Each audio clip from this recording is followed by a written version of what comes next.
10 dinners straight off the pantry shelf. No fresh groceries, no store runs. Number 3 fed America through her hardest years for pennies a plate. And number 8 looks like you cooked all day. There's not one fresh thing in it. Let's get cooking. 1. Tuna noodle skillet. Look at this. Creamy tuna and noodles, hot from one skillet. About $2 a pot, 20 minutes start to finish. Let me show you. Here's what you need. 1 can of tuna, drained. 2 cups of egg noodles, straight from the bag. 1 can of cream of mushroom soup. 1 can of peas, drained. And a splash of evaporated milk. And let me say a word about evaporated milk, because it's going to come up all night. It sits on the shelf for a year. It never goes bad on you. And it makes everything creamy without a trip to the store. Keep a few cans around. You'll thank me. Now, pour 2 cups of water into your skillet and bring it to a boil. Add the noodles. Let them cook about 8 minutes until tender. Give them a stir once or twice so they don't clump up. Now here's the trick. Don't drain them all the way. Leave a little of that starchy water in the pan. That's what makes the sauce cling to every noodle. Stir in the cream of mushroom soup. Add a splash of evaporated milk. Stir it gentle until you've got a smooth, creamy sauce. See how it coats the spoon? That's when you know it's right. Fold in the tuna. Add the peas. Fold it easy so the tuna stays in nice pieces instead of turning to mush. Let it all warm through, about 3 minutes on low. Spoon it up hot. Want a little crunch on top? Crush a few crackers or potato chips over your bowl. Folks have finished this dish that way for 50 years. No tuna in the house? A can of chicken works just the same. 40 years in the diner, and canned tuna never once let me down. $2, 1 pan, and supper's on the table. And tomorrow's lunch is already sitting in the fridge. 2. Pantry Chili. Now that's a bowl of chili. Thick, meaty, and every bit of it came off a shelf. About $2.50 for the whole pot. Here's what goes in. 1 can of beef with all its juices. 1 can of kidney beans, drained. 1 can of diced tomatoes. 1 small can of tomato sauce. 1 onion. Chili powder, cumin, and garlic powder. Dice the onion. Melt a little butter in your pot and soften the onion, about 3 minutes. You want it soft and just turning gold at the edges. Now add your chili powder and cumin right onto the onion.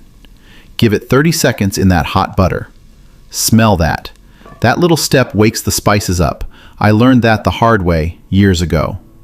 Add the canned beef, juices and all. Break it up gentle with your spoon. That juice in the can is real beef broth, and it's going straight into your chili. Add the beans, the tomatoes, and the tomato sauce. Stir it all together. Lid halfway on, and let it simmer 20 minutes on low. Give it a stir now and then. Listen to it bubble. That's the flavors getting to know each other. Near the end, mash a few beans against the side of the pot and stir them back in. That thickens the whole thing up. No flour needed. No browning, no draining, no fuss. Serve it with a sprinkle of cheese and a few crackers. Or spoon it over rice and stretch it into another whole dinner. It freezes beautiful, and it tastes even better on day 2. Just a hot bowl that eats like a Saturday night. And the whole pot costs less than 1 burger in town. 3. Corned beef hash. And here it is, number 3, crispy corned beef hash. This dish fed America through the Depression and 2 wars. Pennies a plate, and it never asked for more. You need 3 things. 1 can of corned beef. 2 potatoes. 1 onion. That's it. Dice the potatoes small, skins on. Small pieces cook faster and crisp up better, so take your time with the knife. Boil them about 8 minutes until just tender. You want a fork to slide in with a little push, not fall right through. Drain them well. Dry potatoes crisp, wet potatoes steam. Remember that and you'll never make a pale hash again. Melt butter in your skillet. Soften the diced onion, 3 minutes. Add the potatoes. Press everything flat with your spatula.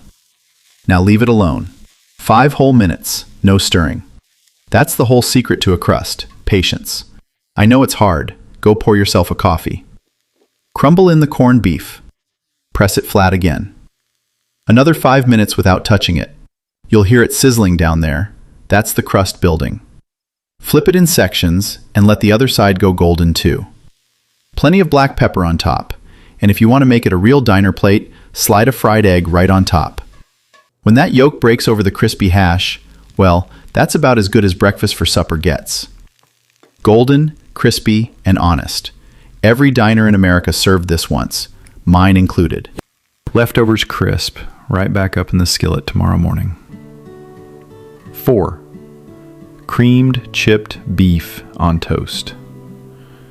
Creamed chipped beef on toast. If you know this one, you're smiling already. Under $2 a serving. Here's what you need. 1 jar of dried beef, butter and flour, 1 can of evaporated milk, black pepper, and bread for toasting. First, slice the dried beef into thin strips. Give it a quick rinse under cold water. That takes the extra salt right off. Most folks skip that, and they regret it. Pat the strips dry and set them aside. Melt 2 tablespoons of butter in your skillet. Stir in 2 tablespoons of flour. Let it cook 1 minute, stirring the whole time. It should smell a little toasty, like a pie crust baking. That means the flour taste is gone. Now pour in the evaporated milk, slow, with half a can of water. Keep whisking until it's smooth and it starts to thicken. Pour slow, whisk steady, and you'll never see a lump. And if a lump sneaks in anyway, don't panic. Just whisk a little harder, it'll give up before you do. You want it thick enough to coat the spoon and slide off slow. Add the beef strips. Let it simmer 5 minutes on low. Plenty of black pepper. This dish wants it. Toast your bread nice and golden. Spoon that creamy beef right over the top. No dried beef at the store? This works with a can of chicken too. Same gravy, same comfort. And it's just as good over biscuits or mashed potatoes as it is on toast. The Army fed millions on this. The diners fed millions more. I must have made 10,000 plates of it myself, and I'd make 10,000 more. 5. Corn chowder.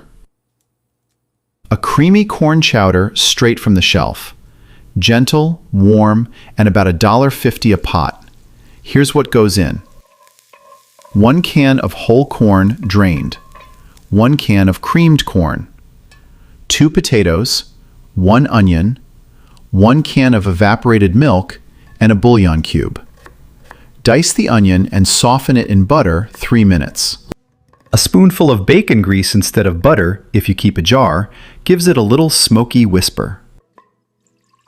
Dice the potatoes small, skins on. Add them to the pot with 2 cups of water and the bouillon cube. Simmer 15 minutes until the potatoes are tender. Poke one with a fork to check. It should slide in easy. Now if you like your chowder thicker, mash a few potato pieces right against the side of the pot. Stir them back in and watch the broth turn velvety. Add the whole corn. Add the creamed corn. Here's the trick. That creamed corn is your thickener. No flour needed. It does all the work. Pour in the evaporated milk. Warm it through on low. Don't let it boil once the milk's in. Just warm and gentle. Milk that boils can break on you, and we didn't come this far for that. A few crackers crumbled on top, and maybe a little black pepper. Warm, sweet, and easy on the teeth. A bowl of this, and the evening feels taken care of. And it reheats gentle the next day. Same rule. Low and slow, no boiling. And stay close. Number 8 is coming, the one that looks like you cooked all day. The shelf does all the work. You'll see. 6. Fried Spam and Potatoes. Golden fried spam and potatoes. Now don't you smile. This can get kept half the country fed. About $2, and it eats like a Sunday breakfast for supper. You need a can of spam, 2 potatoes, 1 onion, and black pepper. Dice the potatoes and boil them 8 minutes until just tender. Drain them well. Remember the hash rule. Dry potatoes crisp, wet potatoes steam. Cube the spam. Into a dry skillet it goes, no oil needed. It brings its own fat, and it knows how to use it. Listen to that sizzle start up. Let the cubes go golden on all sides, about 5 minutes. Turn them gentle so every side gets its turn. Push them to one side. Add the onion, then the potatoes. Let everything crisp together, another 5 or 6 minutes. The onion picks up that spam fat and turns sweet and golden. Try not to stir too much. Every stir costs you a little crust. Black pepper on top. No salt. The spam has that covered, trust me. A fried egg on top makes it a full diner plate.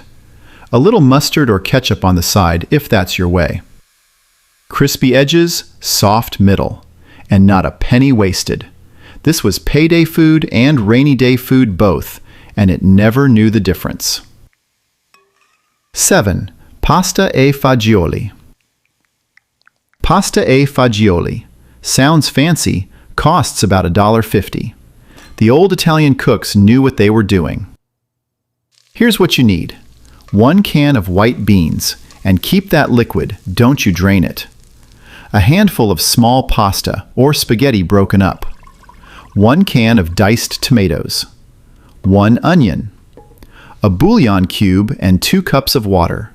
And a pinch of dried rosemary or Italian seasoning. Soften the diced onion in butter, 3 minutes.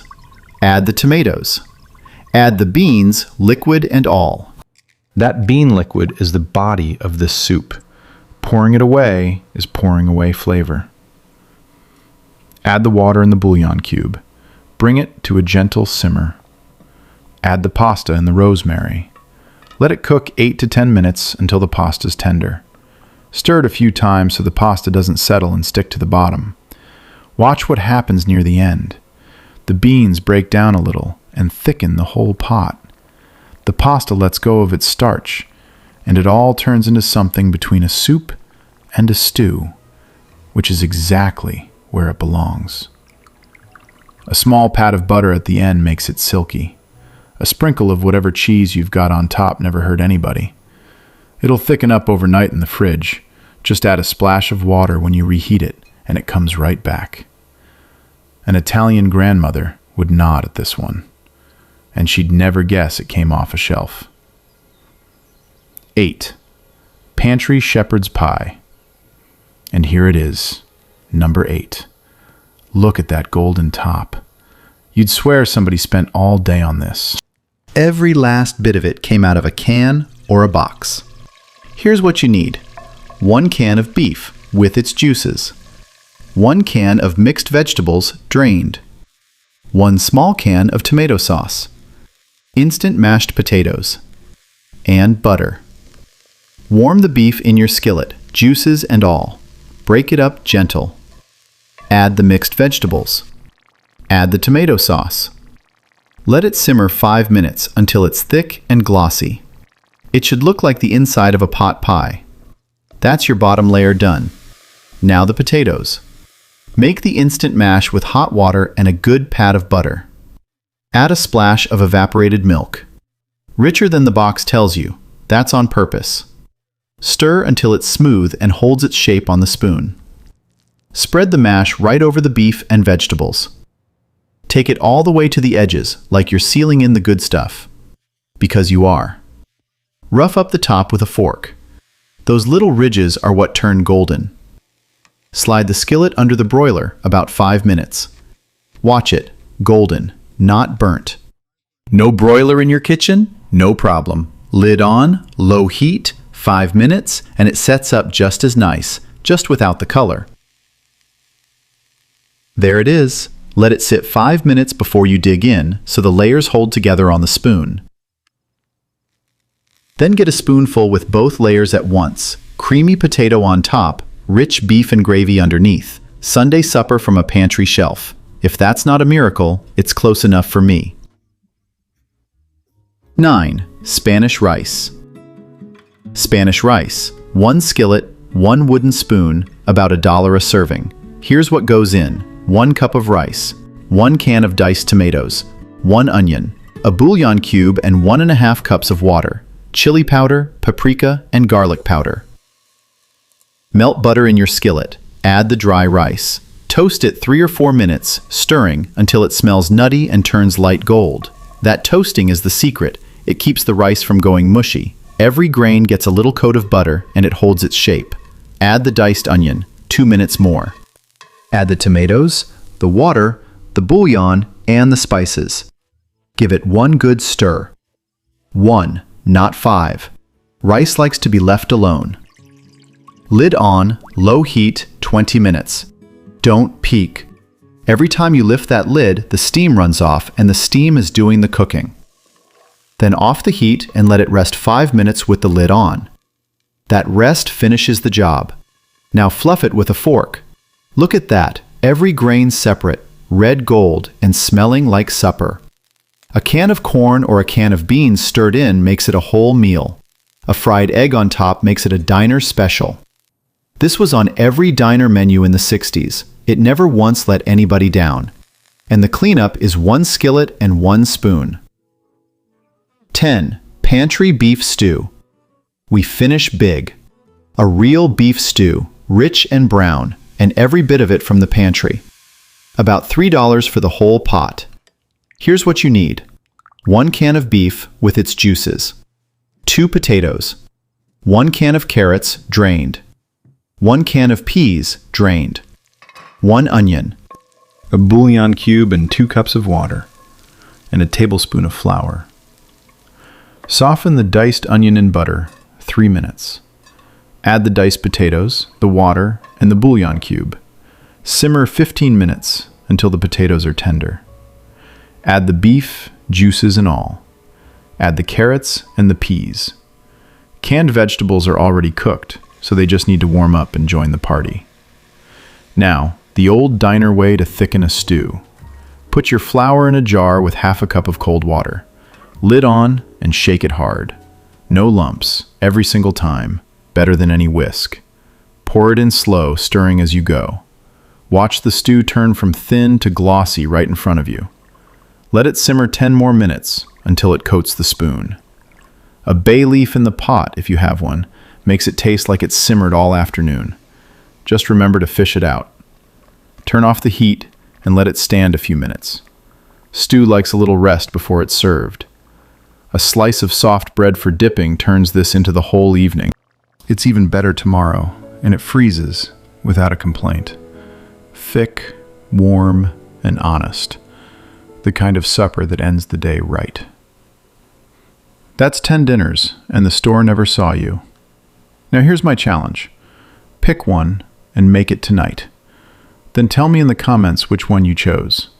I read every single one. If a stocked shelf and a hot supper sound like your kind of cooking, subscribe and pull up a chair. There's a lot more where this came from. Keep those shelves stocked and take good care of yourself. I'll see you next time.